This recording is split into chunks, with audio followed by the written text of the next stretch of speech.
Hi, it's Jerry. Before we get to the episode, I want to introduce you to a new podcast about a DEA agent investigated by the FBI. Chad Scott was the DEA's golden boy, but his right-hand men were a little too interested in the product. You're a drug cop who occasionally uses drugs. Right. How do you work that out in your mind? It'll enter your mind a couple times. It didn't really with the X or the Molly. Now, meth, it would enter my mind. It would. When they're caught dealing drugs, they flip on Chad and confess everything to the FBI. But what the feds find is a lot more complicated than drug dealing. Listen to Smokescreen, Betrayal on the Bayou, wherever you get your podcasts. Welcome to episode 295 of FBI Retired Case File Review with Jerry Williams. I'm a retired agent on a mission to show you who the FBI is and what the FBI does through my books, my blog, and my podcast case reviews with former colleagues. Today, we get to speak to retired agent Shannon McGarry, who served in the FBI for nearly 21 years. In this episode, Shannon reviews her assignment as an assistant legal attaché, ALAT, to the FBI's overseas office in Brussels, Belgium. LEGAT Brussels covers 4 United States embassies located in northwestern Europe, Belgium, Luxembourg, the North Atlantic Treaty Organization, NATO, and the European Union, EU. As a liaison officer, Shannon's responsibilities included establishing relationships with national and international executives and appointed officials, interacting with various government entities, educational institutions, and private industry to identify potential collaboration opportunities, and providing regular briefings to the ambassadors in all 4 embassies on emerging threats, trends, and ongoing operations. Before joining the FBI, Shannon was an electrical engineer for NASA, where she specialized in microgravity and optical research. Shannon's first FBI assignment was to the Washington, D.C. Field Office, WFO, to work on a national security squad. She was later selected as a technically trained agent and supported all division national security and criminal investigations. She transferred to the St. Louis Division as the technical advisor and was eventually promoted to the Field Counterintelligence Squad Supervisor, where she formed the office's first counterintelligence task force, which included multiple civilian and military agencies. During her bureau career, Shannon served in 5 different FBI headquarters divisions: cyber, inspection, counterintelligence, international operations, and the finance and facilities divisions.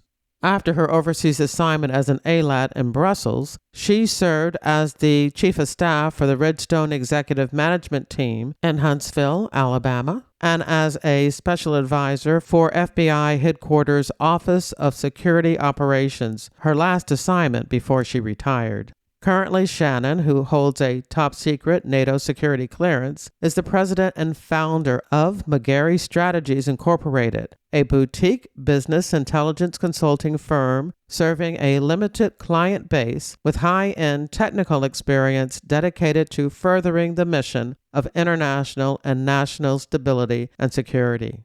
It is my honor to dedicate this episode to longtime loyal listener and friend Pascal Carcan, who lives in Belgium and is having surgery this week. Please send him your prayers and positive energy. Pascal, I'm going to dust off my rusty French and with help from my next-door neighbor, Terry, send you this special message.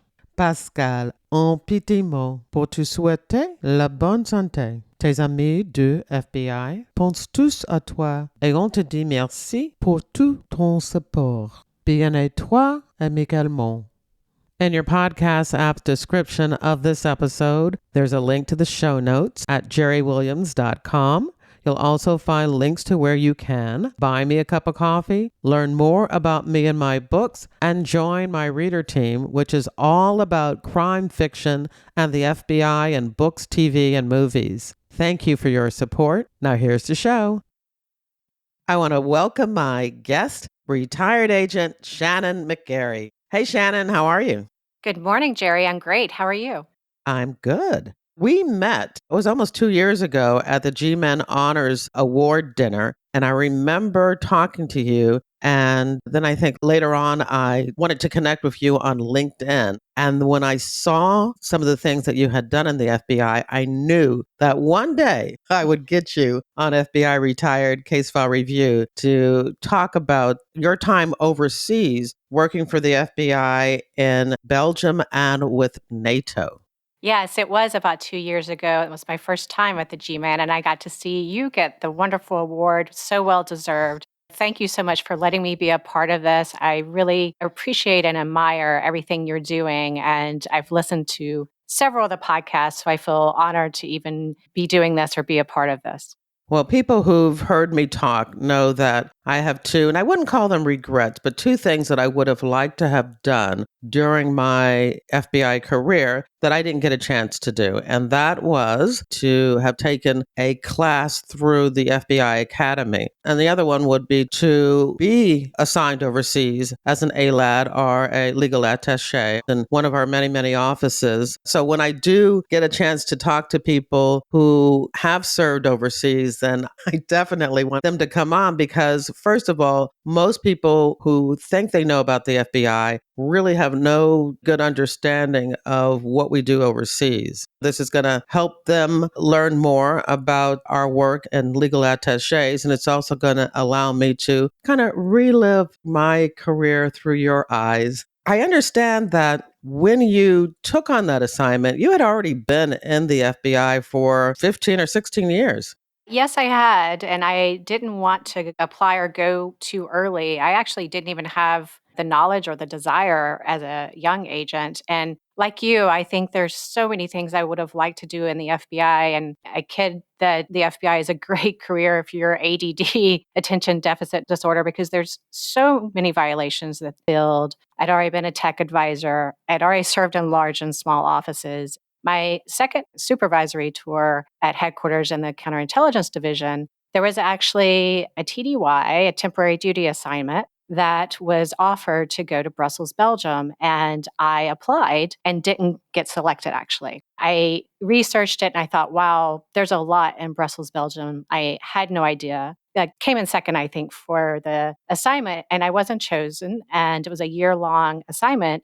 A wonderful agent named Tracy Bridges was chosen, and she did a lot of work that first year to really solidify why the counterintelligence division needed to have a permanent assistant legal attaché in Belgium. I credit her a lot to doing all of that groundwork. At the time, I was in a counterintelligence division slot, and I was nearing the end of that 18-month temporary duty assignment. And I was looking for my next job where I would go because they were not allowing us to stay and go permanent. I interviewed for a few things and was interested in a few things. And I had several people at headquarters actually approach me for different things because I was known at this point in the FBI. I'd been in for a while. I had started my career at Washington Field Office. I had been program manager for New York office twice, in cyber division and counterintelligence, just being in headquarters 3 times. So I knew a lot of executive managers and talked to them. And they had said, you should not apply for an assistant legal attaché position. At this point, you should apply for a legat position, the person in charge of an office overseas. So I did. And I was selected to be legat Islamabad. So a very different thing and tour than I would have been doing. I was about ready to go. And then I got asked if I would go to Brussels, Belgium as the assistant legal attaché. I basically said, are you kidding? This was my dream to go there. So I actually took a voluntary step down from a higher level position to a lower level to go to Belgium. It makes sense that a requirement to be a legal attaché or an assistant, an ALAT, would be to know the language. Did you know either of those languages? I did not. I had some language in my education in the past, but in Pakistan, it was Urdu, and they sent me to some of those language classes. It's a very short time that they send you. And in Belgium, they speak 3 different languages. They speak French, Flemish, and English. I knew English, but I didn't know the other 2. The FBI, unlike a lot of other agencies at this point in time, they really weren't offering a lot of training before going overseas. Maybe in the past, you got to go to longer language training. Luckily for me, most counterparts in Belgium, they all speak English. All supervisors in Belgium and Luxembourg have to be able to counsel their subordinates in their own language. So most of them speak multiple languages. I did not know the language, but I picked up French pretty quickly of what I needed to survive in country. That's really interesting because I would have thought language school would have been a prerequisite to do that before you were sent on an overseas assignment because, of course, the most gracious thing that you can do as a visitor to another country is to know the language. Yes, a lot of that study is on our own. I always say this, and I love the FBI, but one thing I think can be frustrating for agents and analysts and other personnel is that the training that you get in the FBI, a lot of it is on the job training. I always say the FBI succeeds in spite of themselves because they hire really great people. They work really long hours. I think that's probably been true for decades. And I noticed this more once I got overseas because a lot of the other agencies had 6 months to a year or more of training. They had all kinds of training for serving overseas, and we're pretty much just thrown over and learn as you go. I think for the most part, FBI personnel are really fast learners. We pick it up as we go. I had a lot of training and was really adept in source recruitment, and so that didn't hurt as far as connecting with other people, colleagues or counterparts. It helps to be well versed in that arena of just dealing with people in general. I guess we should step back a little bit because I'm assuming that most people who are listening know what our legal attaché offices are and what the agents that are assigned overseas do. Maybe we could just do a quick overview of that. And as you're talking about that, if you can tell us a little bit about the climate at the time in Europe and what year this was and what was going on as you were making this assignment. Sure. So there's offices in over 90 countries at this point. The FBI has offices in over 90 countries. The big push for that started under Director Free and then just kept building on that. Many of the offices, when they started, only have one or two people, and many still today only have three or four. So the offices are generally overworked and have more work than they can ever cover. And that was definitely true of the office in Brussels as well. The job of the agents and support people who are assigned overseas is you're not in your own country using your US laws to do things in that country. You've given up your gun. A lot of it's coordination for the case agents that are back in the US and helping them in whatever way they can. And then also helping your counterparts that are overseas because it helps to build those relations so that they help our case agents build cases. So you're sort of the conduit in between those. At the time that I had gone back to headquarters and eventually gone overseas, I had gone back to the inspection division in 2010, and I was on the fast track to be assistant special agent in charge. And going through the inspection process in a year's time, I decided that wasn't for me. I went on a sabbatical overseas to Germany to the George C. Marshall Center. And through that sabbatical, I learned that, wow, I think I'd like to live overseas. And I made all of these really great relationships with people all over the world. The sabbatical that you went on, was that a self-financed sabbatical? Actually, it's through the FBI. They send about 6 personnel a year, 4 agents and 2 analysts to the George C. Marshall Center there in Bavaria, Germany. But they also have multiple centers around the world. Well, I think there's 6 different centers. You're in a class called the Program for Applied Security Studies. When I went through, it was about 150 students from 50 countries around the world. And they were from ministries of foreign affairs, which is like the US State Department, militaries, and law enforcement, and looking at whole of government ways to work together from national security policy perspectives. Director Mueller actually really loved the Marshall Center, and he had been there several times. And I think this sabbatical was one of his initiatives he started. And it's like any sabbatical or educational degree that you're trying to get in the FBI. And I put in and got the sabbatical, and it was life-changing for me. And do you think it made a difference when you actually became an ALAT?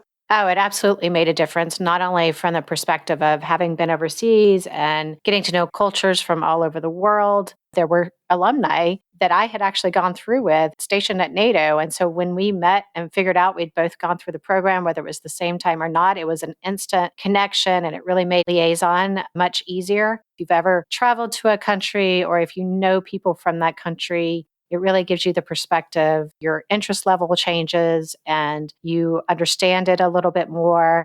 It sounds like a fascinating program. I had never heard of it before. I'll put a link in the show notes. By attending that, which I was lucky enough to do, it opened my eyes to, hey, this might be a possibility. It's the first time I started toying with putting in for overseas. I think it really changes you when you travel and when you meet people from other countries, because every time something happens in those countries, it is personal for you because you personally know people or you've personally been there. That was 2010. And when you look at 2010, in the New York office, the ghost story case had happened and there was the arrest of the 10 Russian illegals there. Alan Kohler was actually the supervisor in New York at the time that was in charge of that case. And he was my training agent when I first started at Washington Field Office in 1998. I had a little bit of interaction on that case, but I was unaware of it because we had something happen in my AOR and my area of responsibility that was related. But that case was so close held that they couldn't even tell us what the case was about. They just needed our help. And I had to take it on their word and not know what was going on at the time.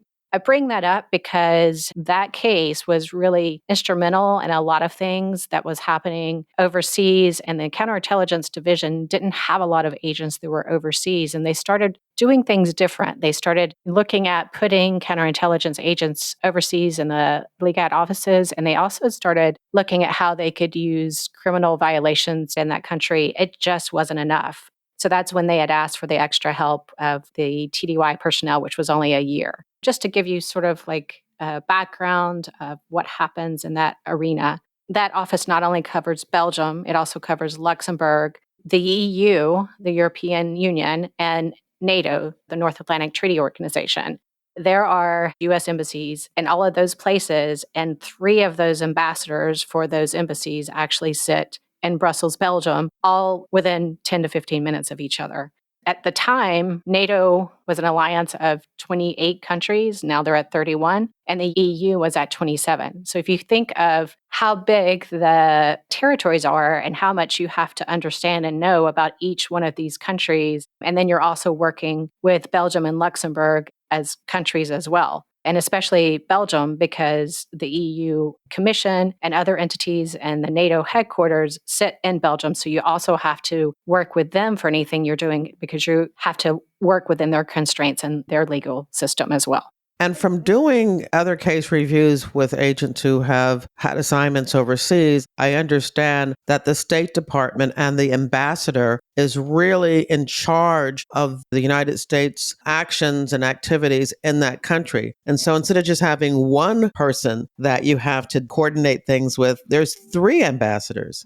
Correct. So 3 just in Brussels and Luxembourg as well had another ambassador. And so you're dealing with them daily, weekly. You're briefing them if there is going to be some sort of operation that is done in that country. So not only do you have to brief that country's services at the highest level, head of service level, but you're also briefing those U.S. ambassadors, and they all have their priorities and their different personalities. I will say our legat office at the time had such a great staff. They were phenomenal. So Ron Comers was the legat, and I had worked for him before when he was a unit chief in cyber division. So I knew him well. Kevin McGee was the other ALAT, and he was overworked with just counterterrorism cases. And then Jeremy Cannon was our legat office support.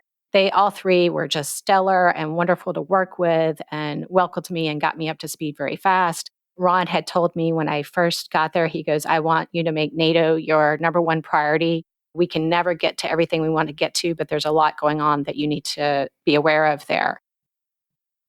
The 4 ambassadors that were there, Denise Bauer is the ambassador that was in Belgium. She is now the ambassador in France. Robert Mandel was in Luxembourg, and Anthony Gardner was in the EU. Doug Lute was the ambassador to NATO, and he is a very famous individual in U.S. circles because he was called the War Czar. Definitely had the background to be the ambassador to NATO, and I really appreciated how he ran his shop there, the U.S. mission to NATO. He was not only retired Army general, but he had covered at the White House both the Iraq and Afghanistan wars for Obama and Bush administration, both of them. He had a lot of background and was very well suited to the position. All of these were stellar ambassadors. It's very interesting, the US system, and many people may not know this. They're political appointees. That's not true for all ambassadors. Some countries, they are State Department officials that come up through the Department of State, just like we would as government employees.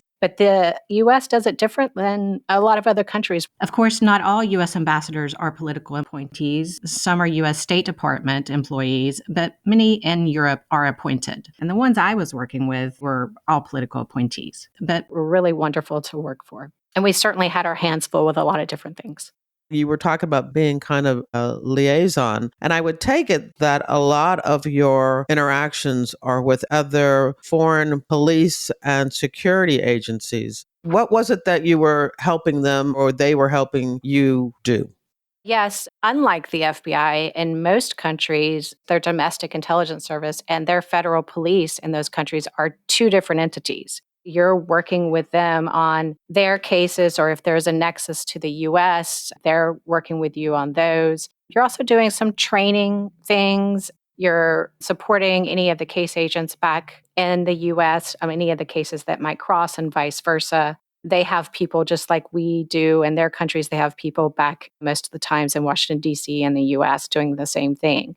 Specifically for NATO, because that was most of what I was doing was working with NATO. For people who aren't that familiar with NATO, North Atlantic Treaty Organization is a political military defense alliance. There's a term called collective defense, which is used when referring to NATO. At the core, that means an attack on one country in the alliance is an attack on all. I just want to clarify because a lot of people talk about Article 5 when it talks about NATO. It does not mean that you're going to war if Article 5 is invoked, but that the North Atlantic Council will meet and vote to determine what the response from the alliance will be. And there has to be a consensus on this response. It can be very difficult to get consensus from now all 31 countries, probably soon to be 32 when Sweden joins, to agree. But when they do, it is very strong. When I had my assignment and where I made the most difference, a lot of what I was doing is getting what US intelligence had cleared for them to use, because at the time, and remember I mentioned the Russian annexation of Crimea. Well, there was a Russian mission to NATO because they were a partner. They're not part of the alliance, but they were a partner. So there was a Russian mission to NATO there in Belgium. They had more than 60 people that were assigned there. But most of what they were doing was not what they were supposed to do. They were using those positions to be able to conduct operations and intelligence collection against NATO. What I was doing was interfacing with NATO to share intelligence and work with them on what we could to either kick out people or to have disruption operations to ensure that did not continue. While I was there, it was dismantled. So they had to draw down to less than half of their personnel. And at this point in time, it actually no longer exists. We were able to show that it was used as a platform for espionage activities, therefore working with the Belgians and using their laws, because in the end, it's their country that has to actually kick out people and not let them come back in. They have to get rid of their visas, so they're not enabled to come back in. So that's a lot of what I was doing, but there was a lot of other things that entailed that interaction with all of these other countries. One of the things that I've also heard when interviewing other agents on this show about their time overseas is the volume of work, things that are constantly being sent in and assigned to them to handle. But before we address that, I'd like to, if you don't mind, get a little personal and ask you, were you single at the time? Were you married? And where were you living? What was the setup for you personally during your time there? I was single, and I was the only single person assigned to that legat office. I will say it's a great deal for the FBI when they get a single person to go overseas because we cost less. We're not bringing other people with us. Our houses are smaller. I lived in a wonderful city there near Brussels called Ixelles, which was really beautiful and wonderful. And I really enjoyed the Belgian history. And once I got to get enough French under my belt to tour around Belgium, and I took the time when I had the time, we were working a lot of times 10, 12, 16-hour days, especially when I talk about what happened there through the years. But when we had the time, I definitely took it to explore and see Europe. Could we talk about maybe some specific assignments that you had to give everyone an understanding of just what you were doing there for NATO? Yeah, so I will talk a little more about NATO and interaction with NATO, and then I can go into the other stuff that happened. I will say, in general, in my personal opinion, especially in complex countries, it takes probably a good year to really understand the operational environment and all of the different entities that you're working with. In my case, I didn't have any turnover with the person that was there before me. So I was breaking ground with all of our partners and learning how the huge machine of NATO works and who I should be interacting with. This actually takes some time to figure that out. All of the counterintelligence agents that were selected and went overseas at this time, they were all doing groundbreaking things because no one had been doing this before. There were only 5 of us selected to go overseas. It was all new. The 2 main entities that I was working with were NATO Office of Security and the Allied Command Counterintelligence for NATO. With them, there was a communication breakdown that had happened with the FBI. There had been pretty robust communications maybe a decade before, but that had gone by the wayside. So part of that was to fix our communications and start sharing intelligence again. There was also an ODNI, Office of Director of National Intelligence. There was a liaison that sat there. So I did a lot of liaison and work with that particular person. And then the National Counterintelligence Executive back at ODNI, which at the time, it had always been an FBI agent that was detailed to be that person. It's the highest level counterintelligence executive for the US sits there. And so I was working with them a lot as well. For example, at the time it was Bill Evanina, and he had never come over and really explored what NATO had or meant that it would matter for US intelligence, which that's everything for us in our cases, everything from working with our partners, but also if there's any Americans conducting any intelligence against the US, then we would also have to get involved with that. Whenever there's an American involved, then the FBI has to get involved with that. So the very first time when he went to brief the NATO Atlantic Council on what they should know about what U.S. intelligence is seeing and doing, the night before I had dinner with him and briefed him on everything he should know about NATO. And then he's a quick study, and the next day he briefed the NAC and did a wonderful job. In that North Atlantic Council, you have ambassadors sitting in there from every single country that's a member of NATO. So there were many times where the FBI is very on the job training and throw you into the mix and do what you can. And I would be sitting at the table representing the US government. It would be a shocking thing for me sometimes, but then I would step back from it and look around me and I would think, wow, I've really made it in life. And that was really the first time I ever thought that, of giving these high level briefings. Sometimes in other countries, you're literally the only US government employee sitting at the table. So it was very humbling in some ways.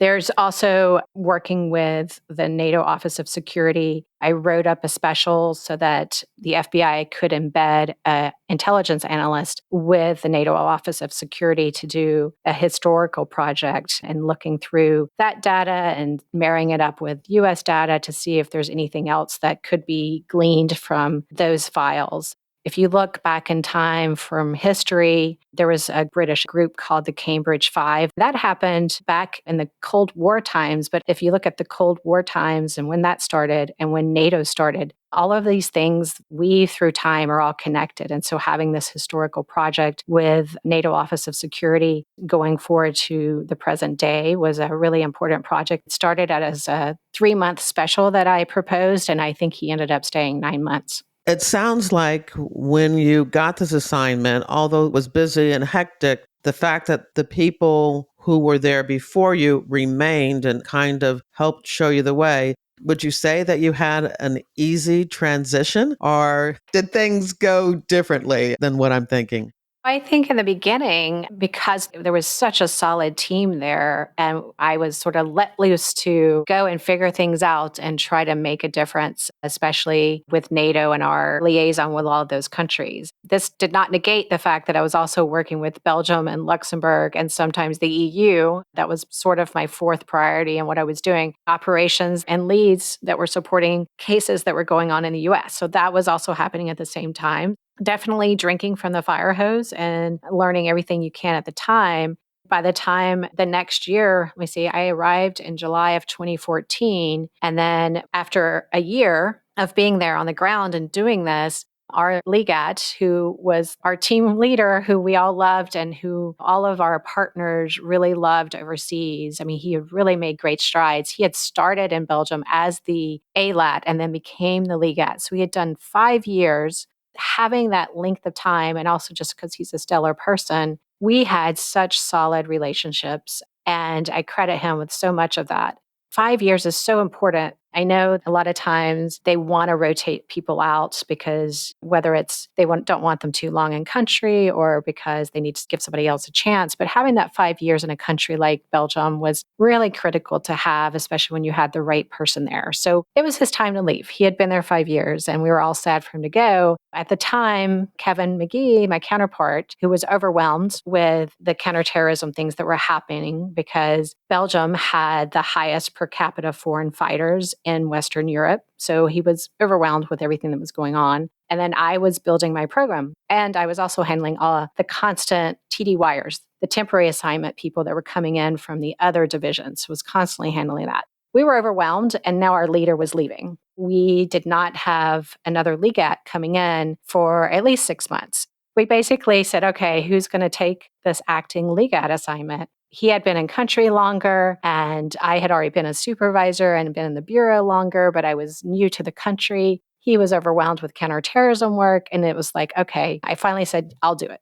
At the time, our office was torn apart because we were in the midst of remodeling the whole office, which was very disruptive. We had these constant TD wires coming in, which always means one of the permanent personnel has to get them settled in, introduce them around. It was over and over doing that. So I became acting legat, and I was in that position for at least 6 months. We were getting close to, we were in the very critical part of the remodel in November of 2015. And that is when the attacks happened in Paris. That was November 13 in 2015. 137 people died and 416 were injured. You may say, okay, that was France. Why does it matter to Belgium? You're in Belgium. Well, the attacks were planned in Syria, but they were organized by a terrorist cell in Belgium. So we were in the hotbed. Kevin became even more busy. I was dealing with the New York office and CTD, who were trying to make sure everybody in country is well and okay. And they're sending people over, and they hadn't even told me. Meanwhile, we're operating on one computer. So I basically pushed back and I said, we don't even have room to have more agents in our AOR or help them get adjusted to do this work. So we talked it over with headquarters in New York, and they ended up putting them in The Hague, so in the Netherlands, close by. Once we were able to get them down to start helping us and we were ready to accept them, they could be close by. But it was pretty chaotic for a while during that time in November. Everybody was, in a small office, it's just like a small office in the bureau anywhere. When something big happens, everybody drops everything they're doing to work on that case. And I had been in a small office in St. Louis, and that's definitely the way it was. Everybody is helping on those cases. In March of the next year, we had the attacks that happened in Brussels. These were related. It was the same terrorist cell. They attacked a metro station and they attacked the Zaventem airport. Fewer people died, but the difference, it was in our country that we were serving in, and 4 Americans passed away in those terrible bombings that happened there. So we were quite busy still with everything that happened there. So best laid plans, I'm there to do counterintelligence work and work with NATO, but there's a lot of other things that are going on that are actually delaying some of the things that I wanted to do. When I got the new legat who was replacing me because I was the acting, he had served in India and he was offended because we had put him in a place that wasn't of his stature. It was a lot to deal with when he got there. Well, they have servants in those countries. You don't have that in Western Europe. It's a very different ballgame. The US dollar still to this day is not worth as much as the euro. It's a very different thing being in a country like India than it is in Europe. Pluses and minuses for both. I think that's why they loved India so much, is they were like kings there. And what type of cooperation and involvement are you having with your foreign counterparts at that time? How does that work?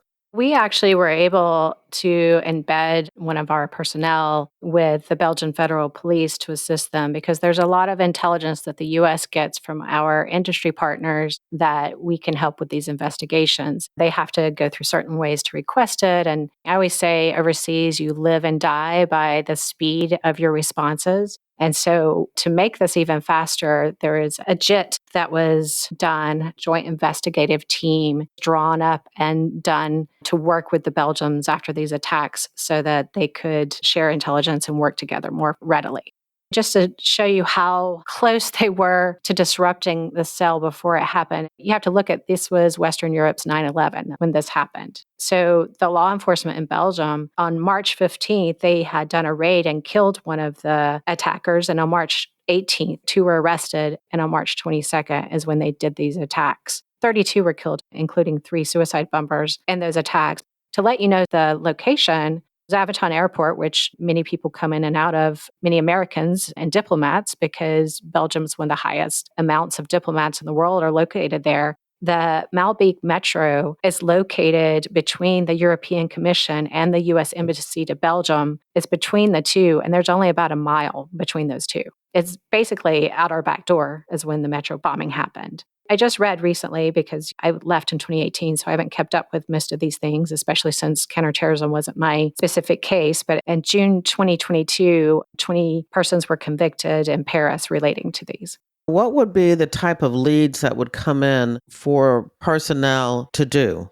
For me to get really nitty gritty on the counterterrorism stuff, it'd be hard because it's not my specialty. What I did was work with the victim witness people for the Americans that passed away. So we were looking at dental records and everything that we could get from the Belgians that were handling it to help identify and work with the families. A lot of the CT leads I didn't work with. So attaining intelligence about the individuals that were involved in the attacks through U.S. industry partners, this could include social media or other arenas that may be delved into to collect intelligence. And so we're sending leads back to case agents who are located in those field offices who have those contacts to be able to turn that around and get it to the Belgian Federal Police or to the Belgian Security Service. The name of that security service is Sûreté, working with them to try to connect the dots and get in front of counterterrorism. And I will just say too, I mean, this was the whole point of having people overseas is all of these individuals,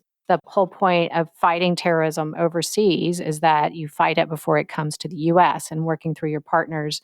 If they had been successful and if they also had issues with the US, they would then travel to the US and do the same thing there. So that was part of the reason of having these people overseas.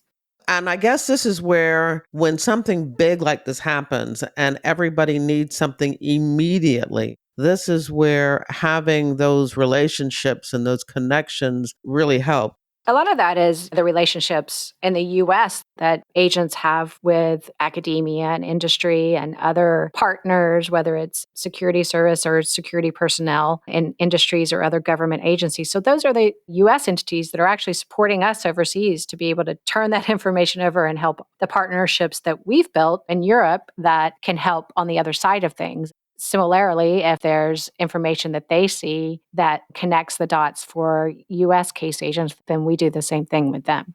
When you're overseas, I always say that you have to give to get. So that's why I pushed a lot of times to share the information I could with my NATO partners, because the more information you can get cleared and give to your partners, the more information that they're probably going to push to give back to you as well. So it's that creation of that robust partnership. Also, response time is everything. A lot of times you're depending on the people back in the US to do it. And if it takes you too long to get it to them, then that is going to hurt case agents in the US down the line because you're just the conduit trying to make it happen and juggling all the plates in the air to try to make it happen. But really and truly, the people back in the US getting you what you need is everything. And it's also why I say the longer the tours, the better for liaison purposes, because you have those lasting relationships that you've already shown that you've given to get and that you've responded in a timely manner. And every time that turnover happens, they have to prove it again. At the beginning, you mentioned that this was right after the release Edward Snowden made of critical intelligence. And so I'm wondering, when you talk about those relationships and liaison, what did your counterparts think about the US and think about the FBI? When I met with people overseas, they always had a very high opinion of the FBI. Reputation of the FBI was amazing overseas. Snowden, I think, hurt the US reputation in a lot of arenas, but I think the FBI was hurt less. I did get asked a lot about it. I remember there was some sort of billboard up in Brussels talking about it when I got there. So I thought, oh no, I think it was one of the first things I saw is some sort of intelligence leak in Snowden on a billboard there. And so I thought, oh, this is going to be an interesting assignment. But I really think person to person, they judged it on that. They didn't judge it on the overall lapses that happened. And the FBI really didn't get caught up in that. There was information that we were trying to share that was really difficult to share, but to try to help them understand it better. I've spent most of my career not talking about my career, and so I don't know how much more I can delve into that, but there were things that helped us in that arena by being on the ground. You were there from 2014 to 2018. Where would you rate this particular assignment with all the other things that you were able to do in the FBI?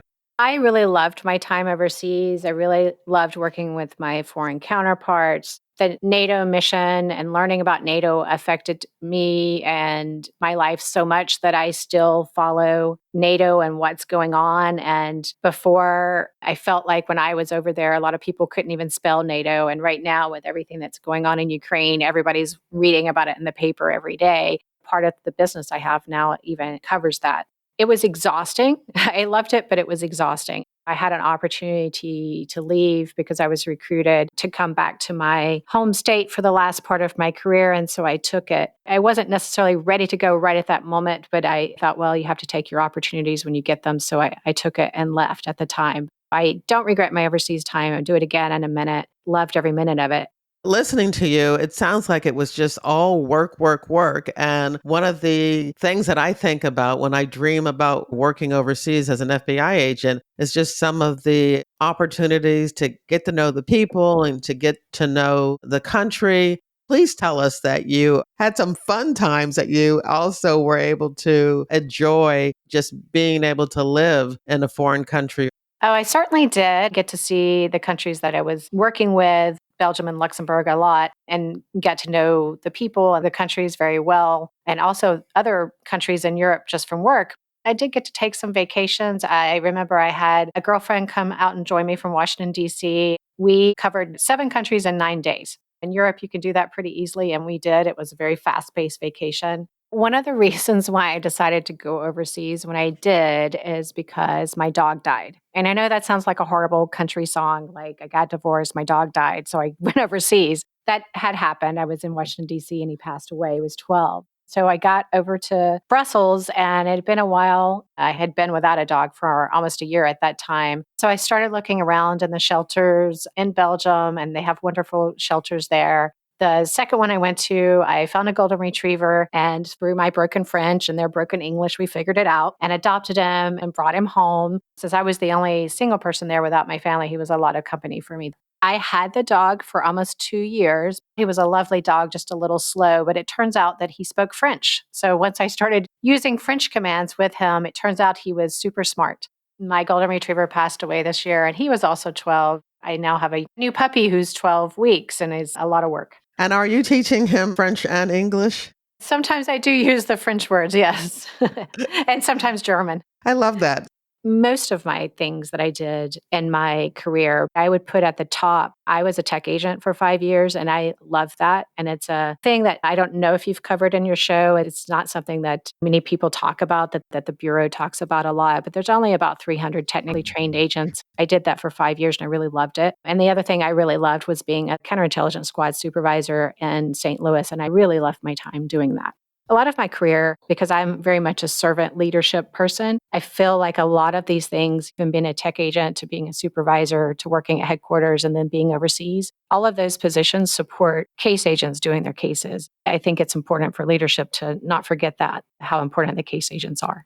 Here, here. I definitely stress that all the time that when people talk about the FBI, as far as I'm concerned, the FBI are those field offices and the FBI support people and agents and professional staff that are working every day on a variety of violations and cases that are keeping Americans safe in lots of different areas, including terrorism and drugs and cybercrime, etc. You mentioned being a tech agent, and I did do FBI Retired Case File Review episode. It's episode 123, and I spoke with a tech agent from Philadelphia, JJ Claver, and we go through the electronic surveillance and the things that tech agents do. And then we actually talked about a case, the Fort Dix 6 case, and the work that he did as a tech supervisor to make that case successful. I'll put a link to that in the show notes for this episode in case people want to get a better understanding of what tech agents do. I think people will be like, what? She was a tech agent? But you actually were a electrical engineer with NASA before you joined the FBI.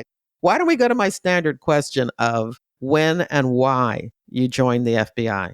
I am probably one of those few people that applied to the FBI on a whim. It's not something that I had planned my whole life to do. I did not grow up around law enforcement. I'd met some FBI personnel when I moved to San Diego, and I met some females who were FBI agents. And I thought, I think I would enjoy doing that. And I applied on a whim. But I had already worked for the US government for NASA because my degree was in electrical engineering. And at the time, the FBI was making a push to hire people with STEM degrees, so science and technology and engineering degrees and mathematics degrees. And so I got pushed through pretty quickly. I think it took me about a year to get to the academy because they had a push to hire those type of personnel with those backgrounds. Did you feel you were able to use your technical expertise and education and training in the FBI, at least initially? I did. I reported to Washington Field Office, my first office, and it was 26 on my list. I wanted to go back to California because I had just moved there. So I reported to a Russian counterintelligence squad. And if you look at the different lines that Russian intelligence covers, it's on open source. I covered Line X, which is science and technology, and they were targeting infrastructure and science and technology entities such as Department of Energy. Definitely my background helped with that. I think one of the foreign intelligence officers that was part of my cases had said to one of my sources at the time that men and women can be engineers, but electrical engineering, that's too hard for women. I sort of reveled in that. When did you retire? I retired in July of 2019. I entered the Bureau in March of 1998, and I retired in July of 2019. And what were you doing just before you retired? This is once again a back to NATO story. So Rich Haley was the chief financial officer for the FBI in charge of finance and facilities division. And I met him because he had come over to Belgium and connected with NATO because they were building NATO headquarters at the time. It had been a pretty long build. I mean, I think it was over a decade it had been building. They're in the new building now. And so there were all these different security issues in building that building. Not only are a lot of entities targeting the building to try to penetrate it while they're building it, but also you had different varying security levels because of the different allied partners, the partner nations that are not allies, and you have different security levels on the inside. He was definitely a forward-thinking man and said, I want to know everything they've been through and had to deal with this build because we're building headquarters too, FBI headquarters too, and we want to know the things that we can learn, lessons learned from everything they've done with this build. So I liaisoned with him and he embedded one of his employees over at NATO headquarters while I was there. And I helped deal with that embed and get that to happen. When he learned that I was from Huntsville, Alabama, and he learned I was an engineer who had gone to college in that town, he said, why are you not helping me in my build out in Huntsville, Alabama? And so he recruited me to come work as his chief of staff. And I left Belgium to go do that. And I did that for almost 2 years before I retired. When I took that job, I had no idea that that job was going to set me up for success for my retirement. And that wasn't my reason for taking it, but it certainly did set me up for everything that I went on to do after I retired. When you said FBI headquarters too, were you talking about Huntsville? Yeah, so the largest build out that the FBI has done When I arrived in Huntsville in 2018, there were less than 500 FBI employees that worked on Redstone Arsenal in Huntsville, Alabama. Over time, now we're in 2023, there's over 2,000 FBI employees here in Huntsville. And by 2028, there will be over 5,000 full-time employees. And there's also training capacity, seats for specialized training, almost 4,000 seats available. So all in all, there will be room for full-time employees and specialized training of almost 10,000 seats. Everything that is innovation and IT related and all of the subject matter expert training and education, all of that will be located in Huntsville. FBI headquarters outgrew the headquarters building a long time ago in Washington, D.C. They also have a lot of personnel that are at Quantico, and the training for new analysts and agents will all stay there at Quantico, but the rest of the subject matter expert advanced training will go to Huntsville, Alabama. And so it's a huge, billions of dollars have already been spent. And if people haven't gone to see it or are not tracking it, they should, because it's quite impressive build that they're doing. The Society of Former Special Agents had a regional convention there, and it was an opportunity to get a tour and to come down and take a look. I should have gone, but I didn't, and I definitely regret that. So maybe one day I'll have an opportunity to see the place, because I've read reports and seen some videos of what's going on down there, and it is quite impressive. If you ever want a tour, Jerry, I will personally give you one. Fantastic. So just let me know. All right. So, what are you doing now?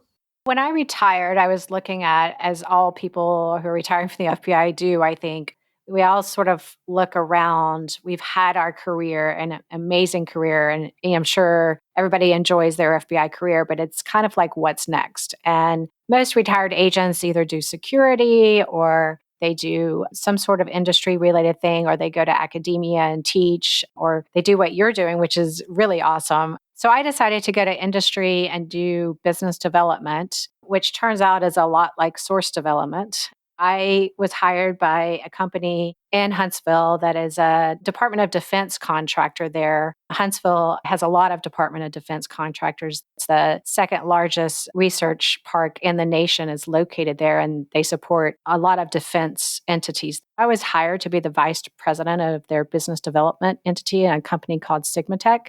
And one of the reasons I was drawn to them is they do a lot in training and education.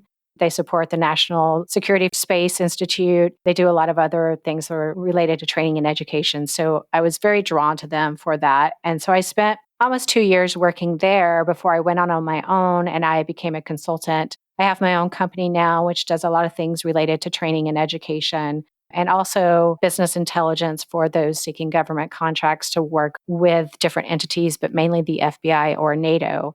And then a part of a few boards that help training and education, to include the University of Alabama, Huntsville, of which I'm an alumnus, also with the University of Glasgow and some other entities.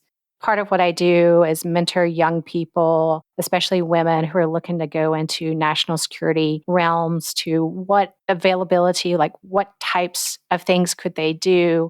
It doesn't have to be the FBI. There's other organizations that they could be a part of. And so I try to tell them some of the ones that are out there that they should look at, because you can get involved in multiple different ways. I know when you interviewed Asha, she talked about service to your country, even if it's for a certain period of time and not a whole career. I'm a very big believer in that, of giving back that way. I do that a lot with young women.